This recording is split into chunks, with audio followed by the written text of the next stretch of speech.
Hi, thanks for joining. Please make sure you subscribe to follow us on all the various platforms here on the podcast, as well as on YouTube. The stuff we write on Substack, as well as quick takes on Instagram and on Threads. If you're enjoying what we're putting out there, please make sure you're sharing with all your friends and family. And if you have questions or comments about the stuff we're putting out there, please make sure you leave them in comments to us. We'd be more than happy to cover them in future talks. I was asked recently about the kind of contention that is brewing within the internet as it relates to a new lunchtime item known as Lunchly. That's where the student was asking, "Is it really healthy? What is my take on the Lunchly?"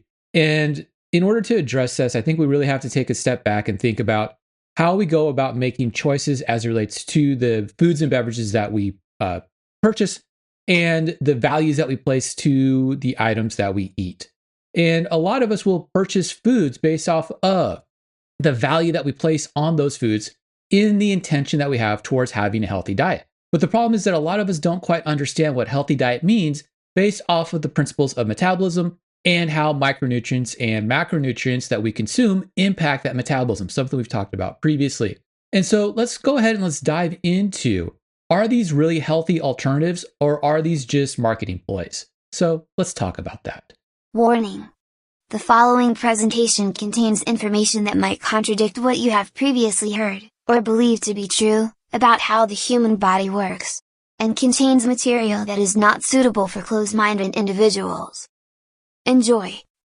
And so as we start looking at these ideas about these quote unquote healthy alternatives, these foods that are going to be somehow better for you than the other mass produced foods, what is being sold a lot of times is nothing more than gimmick.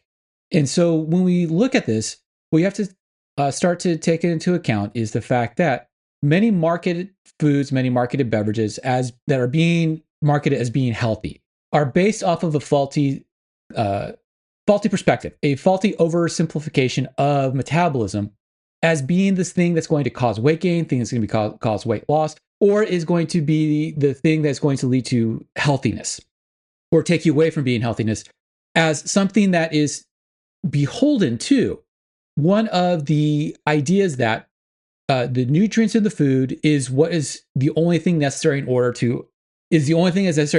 optimally perform throughout the day, or even provide us with the options to have good health. And this is where the companies that are marketing these foods and beverages, this is where those that are pitching these food and beverages to us online or through our media feeds take small little bits of scientific awareness that they might have and apply into their product, that they are somehow going to be providing the means by which we can get the health that we think we are entitled to, that we deserve to have. And so when we start looking at this idea, the marketing that's been pushed recently by the generation of these supposedly healthier alternatives to that are in their marketing, in their advertisements, in the way in which they pitch their products, is implying that all the other foods that we've been eating are somehow unhealthy.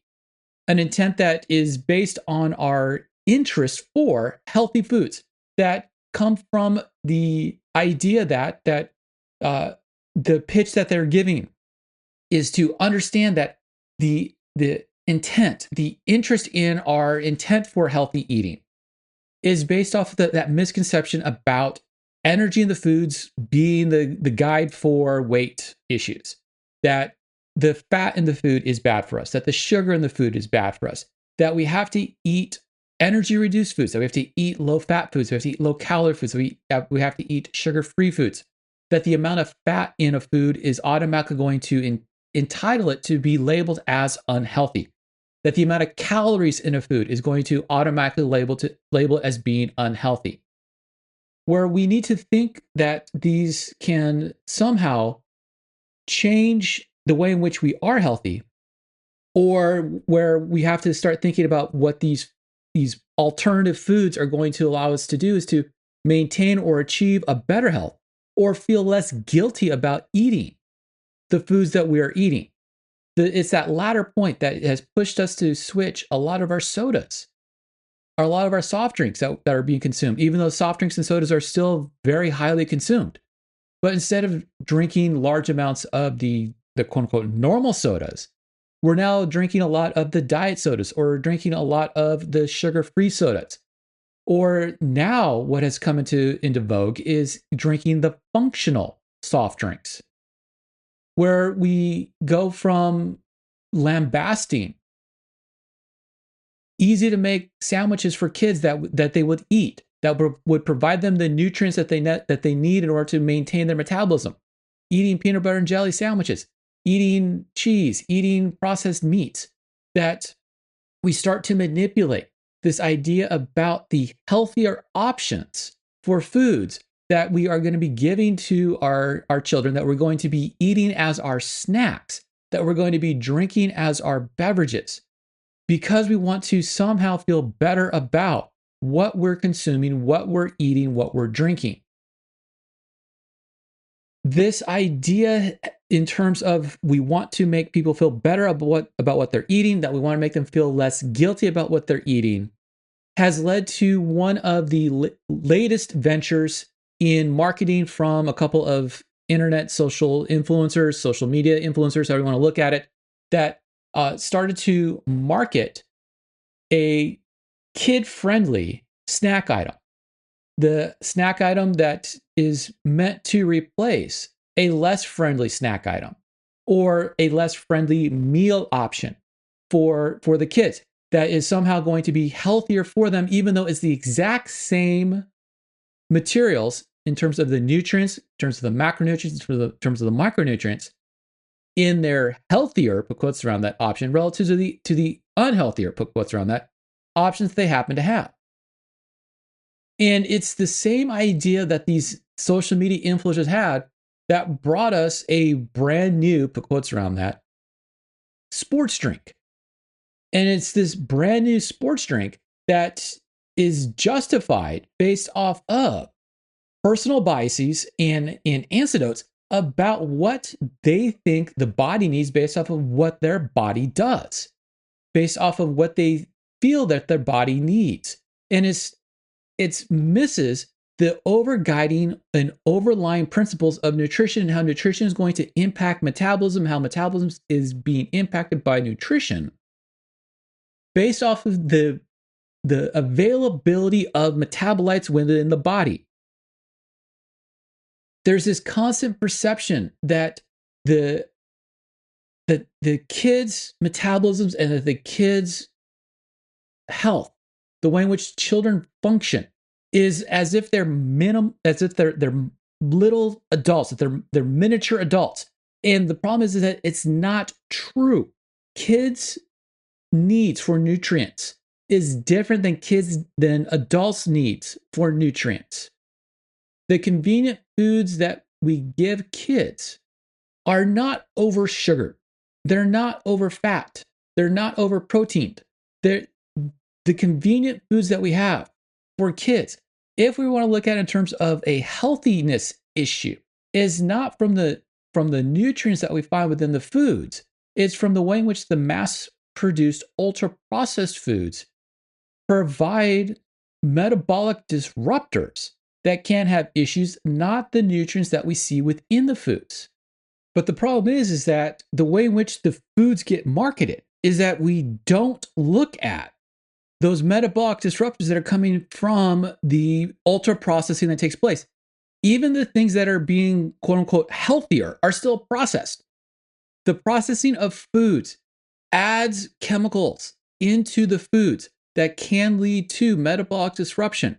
It is not the sugar, it is not the fat, it is not the proteins that we see within foods that is causing metabolic issues.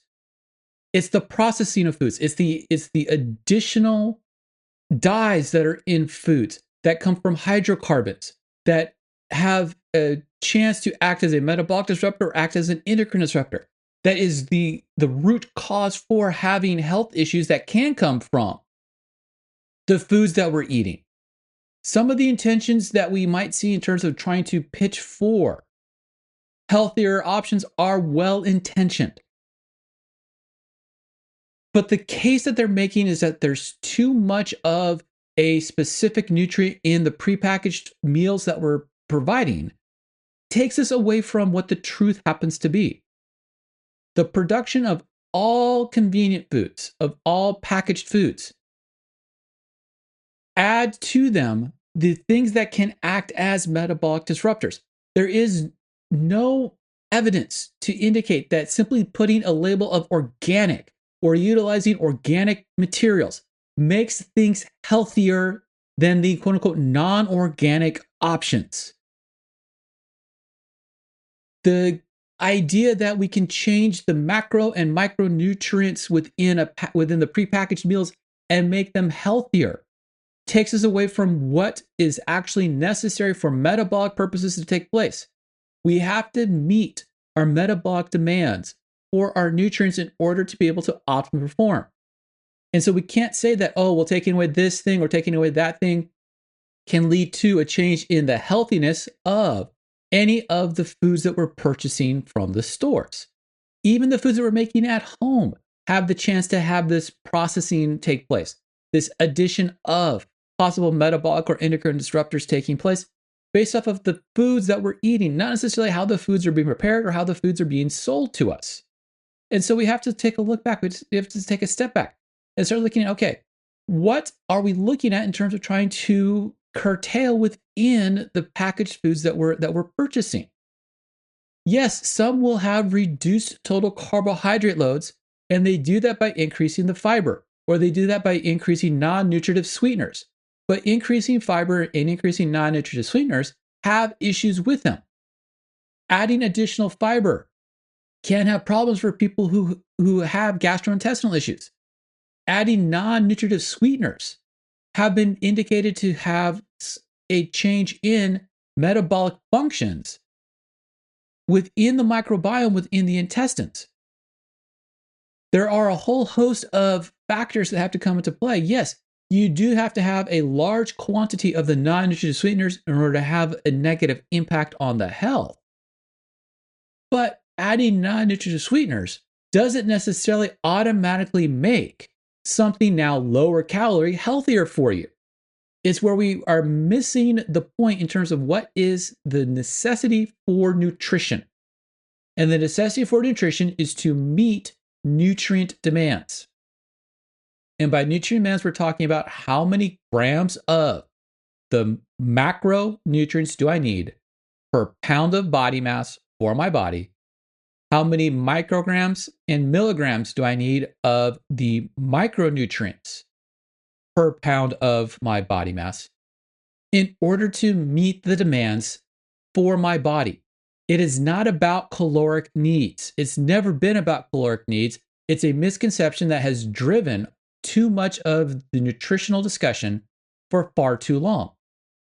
While we might reduce some of that stuff, while we might reduce some of the sodium, or we might reduce some of the total sugars, the idea that the prepackaged foods will not contain ultra-processed food parts, even those that are claimed to be natural, are not going to have processed food components within them that are associated with metabolic disruptors is a huge misconception.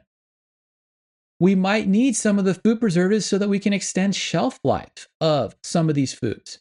One of the things that has come out within a lot of the discussion points online as it pertains to one of the alternative for the snacks, the lunchlies, one of the big issues that have come up is the fact that they don't have an extended shelf life. The reason why they don't have an extended shelf life is because they don't have the preservatives within them to extend their shelf life.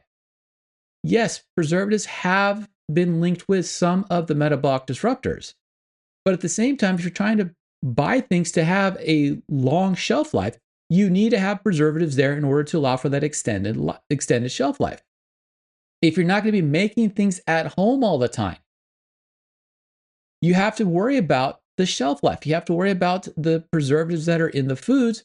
And this is where you're basically doing a calculation of relative risks. And if the relative risk is having some exposure to metabolic disruptors that over time might lead to health issues that I can counterbalance by doing other things within all of the various cogwheels and within the various continuums that are necessary in order to maintain overall health. I'm going to minimize the risk for that exposure to that metabolic disruptor. Even if I'm going to make foods at home, the foods that I'm going to choose to use are going to impact the relative quote unquote health that that food happens to have for me. Not all foods are created equal. Not all calories are created equal if you want to look at the whole idea about the calories. Not all foods are equal. Not all foods are healthier, even though they're marketed as being healthier. We actually have to sit back and think about what switches are necessary in order to actually have healthier options for the foods that we're consuming. Especially if we're going to be using the convenient foods as part of the diet that we're having throughout the day. And this is where the marketers are going to be allowed to sell us stuff. And what they're doing is that they're using pseudoscientific principles. They're using scientific terms that make it sound like what they're selling us is healthier options, even though the options may not be that much healthier. In which we have to look at, are we actually getting what the person is selling us? Are we actually getting the healthier foods? Are there things that in some of the mass-produced foods that we have to worry about? Yes. And once again, it doesn't matter whether it's going to be what the marketers tell us is the unhealthy stuff, or is it going to be what the marketers tell us is the healthy stuff? There is nutrients within all of those that can have both positive and negative impacts on us. One of the things that has come out recently is the idea about the Uncrustables being worse than just having a homemade sandwich. But the problem is that the Uncrustables and the homemade sandwich have the exact same things. The only difference is how are we packaging them for consumption? Are the Uncrustables really that much unhealthy relative to the sandwiches that we make for ourselves?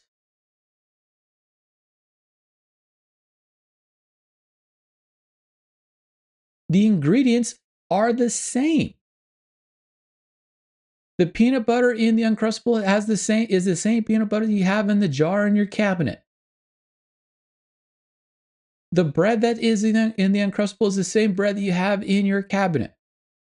The jelly is the same jelly that you have in the fridge. The ham is the same ham. The cheese is the same cheese.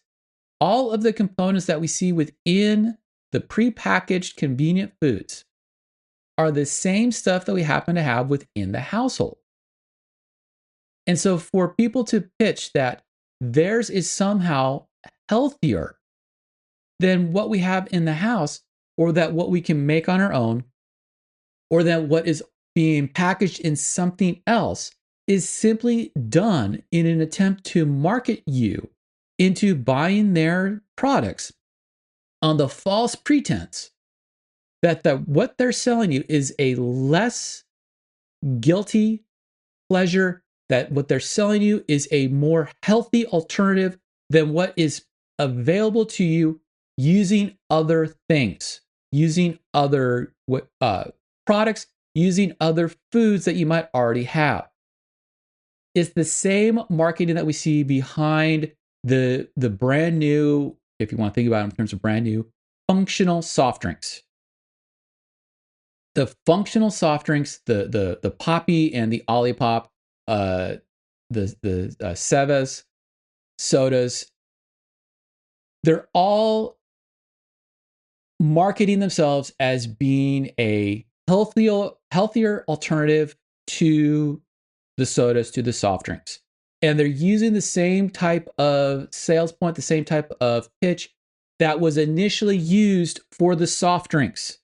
Soft drinks were initially sold as curatives, as some sort of dietary supplement, as some sort of medication that is going to help you become healthier. That's going to alleviate some of the health ills, that's going to alleviate some of the pains, some of the life stresses, some of the fatigue that is out there that comes about from all the other things that you either consume or that you do throughout the day.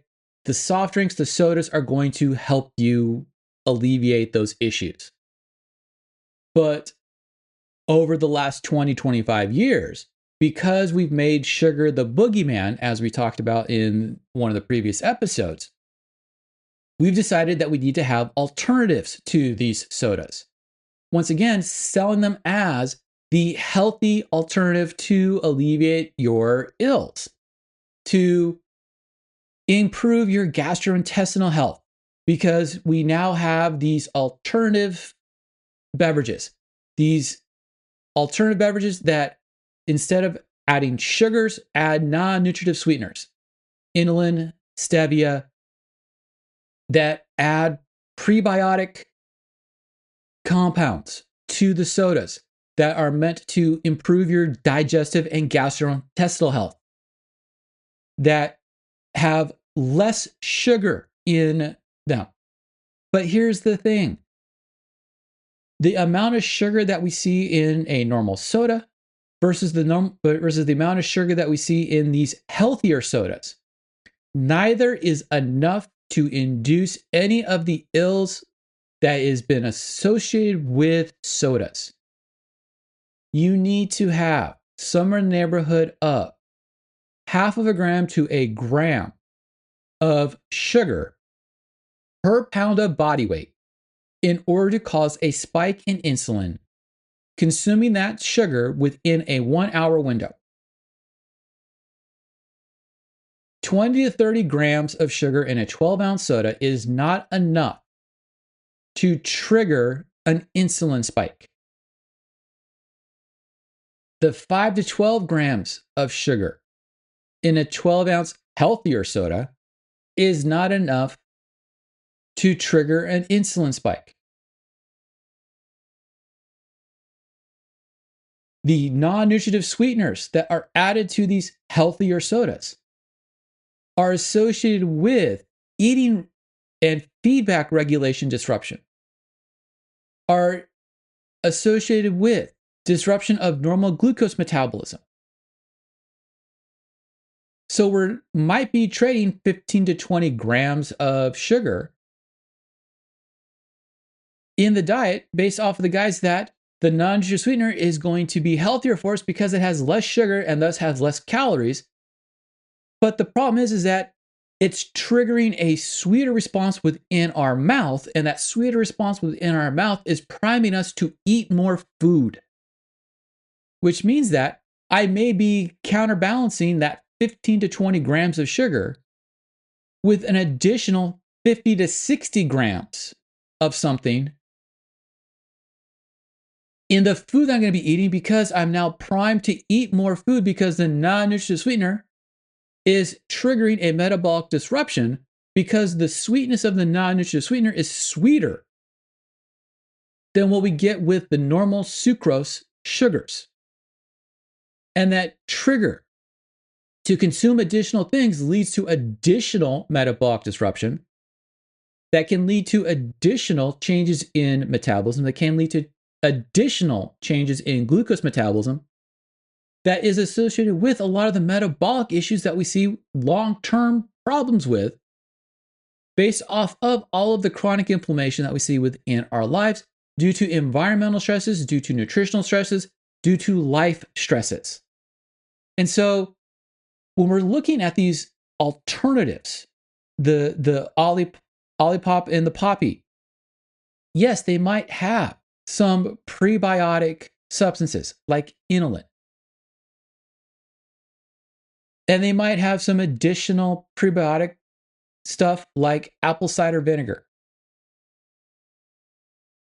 Things that by themselves might have a positive benefit to them.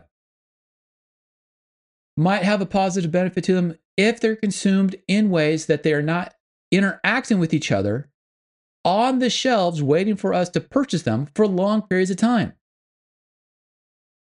Inulin's a non-nutrient sweetener that has the capacity to function as soluble fiber, which means it's going to function to assist with slowing digestion and slowing the rate of absorption of materials within the intestines. By itself, it's been reported to have positive impact on the microbiome in animal models, but we don't see any reports about that happening with humans.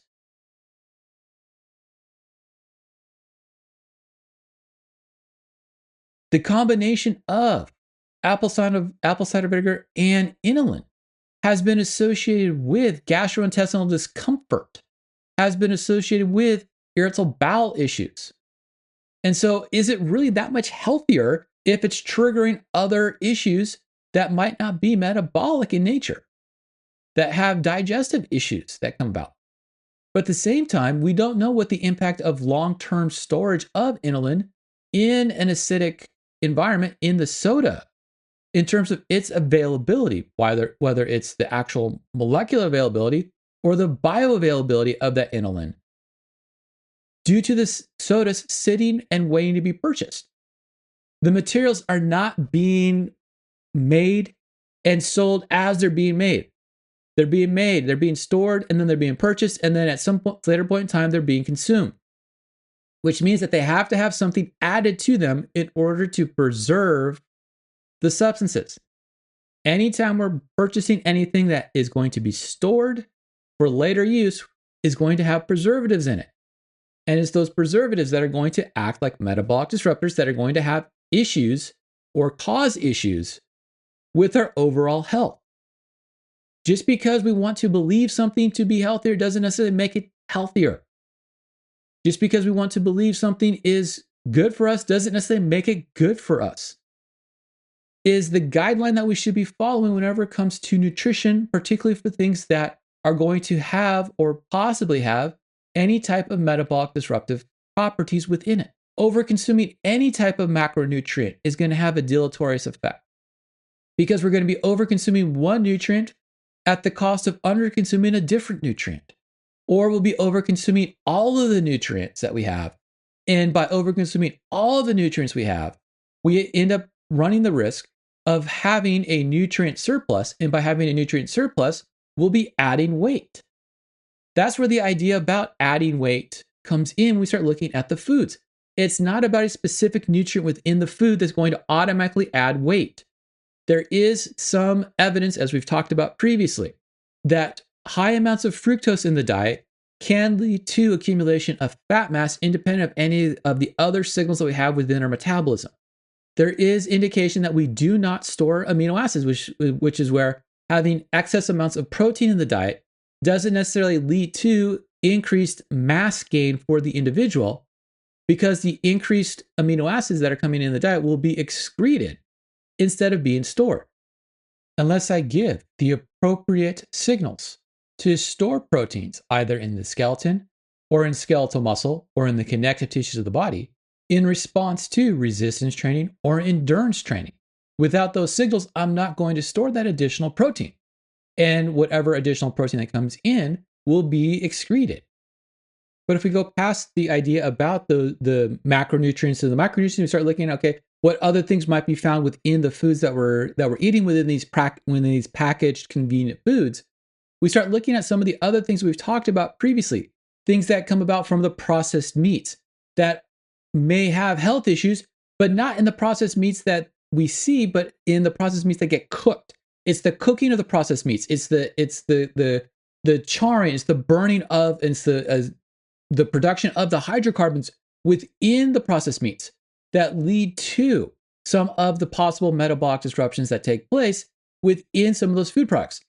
It's about some of the hydrated oils that we see, some of the partially hydrated oils, some of the trans fats that we find in some of the products that are being removed that have metabolic disruptive properties. It's not the foods themselves. It's not the nutrients themselves. It's not the micronutrients. It's not the macronutrients. It's the other things that get added into the foods that might have a metabolic disruptive property that are still going to be found even in these quote unquote healthier alternatives. Some of the pitches that get brought up When we start looking at some of the alternatives as it relates to some of the sports drinks alternatives that have become very popular recently.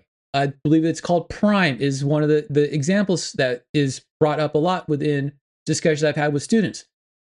Prime doesn't actually have any more benefit to it than drinking sports drinks the way in which sports drinks should be drunk, which is in a partially diluted state. The idea that you need to have additional potassium in the drinks doesn't actually hold value when we start looking at where are the ions within the body and how do the ions and how do the sugars within the beverages help us in terms of rehydration following exertion. The breakdown of the components of beverages such as Prime, foods such as Lunchly, foods and beverages such as the Olipop and the Poppy sodas, they are pitching the ideas that they are healthier than what is traditionally available to us. But the science doesn't back it up. The idea about how the nutrients within those foods, within those beverages, will somehow have a healthier outcome in our body, in our metabolism, than what is seen with the traditional beverages within the traditional foods that we think about when we start thinking about convenient foods, foods that are ready-made for us to eat, ready-made for us to drink. It doesn't hold. We don't have the evidence to say that these actually are healthier. These get marketed based off of the pseudoscientific principles, the anecdotes, the personal stories that somehow what I'm offering is better for you because I believe it's better for you. That we have this idea that putting a label on something automatically makes it healthier. When in actuality, we have to take a step back. We have to think about what does the science of our metabolism say about these products? And what the science says as it relates to metabolism is that it doesn't matter. The nutrients that we get in the foods get metabolized the same way. Whenever we're dealing with processed foods, we have to take into account the impact that processing has on being a metabolic disruptor and how the addition of processed materials, processed nutrients can have on my feeding responses, my feeding regulations, my gut metabolism, my microbiome within the gut, my glucose metabolism, my protein metabolism, my lipid metabolism. All of those things will get impacted based off of a host of factors, which includes the types of foods that I'm eating, the amount of processed foods that I'm eating, the amount of an exposure to metabolic and endocrine disruptors that I have. It's not just about having quote unquote healthier alternatives. It's about looking at what type of choices are being made. And so we have to sit back and take a step back and think about what is being sold to us in these marketing schemes about healthier alternatives. What can we actually say about the healthy alternatives? With the growing interest in healthy foods and the health orientation, we should expect to see greater marketing meant to influence our willingness to purchase products being sold as healthier alternatives to those products that are more traditional. This means that we need to be more vigilant and look at the claims being offered by the manufacturers that formulate the sales pitches to our ever-evolving health awareness. This means we need to ask ourselves, is that product really healthy for us, or is it just being marketed as such? When answering this question, it is important to reflect that even products marketed as natural does not mean that it does not have disrupting metabolic effects. That sugar by itself is not an evil in our diet or something to be constantly avoided. That our diet should be based on our metabolic demands and nutrient requirements, not the faulty caloric balance. That children have a different metabolism than adults, and that we need to make sure that they are meeting their nutrient demands, not the nutrient demands that we're imposing on them, thinking that they're miniature adults. That we have to instill upon our choices that there is no such thing as good food or bad food. That we have to start thinking about good choices and bad choices. based on how much is being consumed and the combination of foods within the diet that allow us to meet our nutrient needs. Something we've gone into great detail about in other discussions, and I highly recommend going back and listening to those other discussions, as well as the ideas that go into the nutrient balance versus caloric balance, as well as how nutrients will impact our overall metabolism, and why sugar is not the demon that we make it out to be in terms of the popular belief about nutrients and overall health. Well, thanks for listening. Hope we got a little bit out of the conversation as it relates to the idea about these healthier alternatives. If you have questions, please make sure you're leaving it for us. We're more than happy to discuss them and go into greater detail on any of the topics that you have questions about. Please make sure you're following us here on the podcast as well as on YouTube, the written stuff in Substack, as well as the quick takes on Instagram and on Threads. Stay tuned for more on the ideas about the misconceptions that we have about the human body, as well as how we can go about becoming healthier by understanding how our body actually works.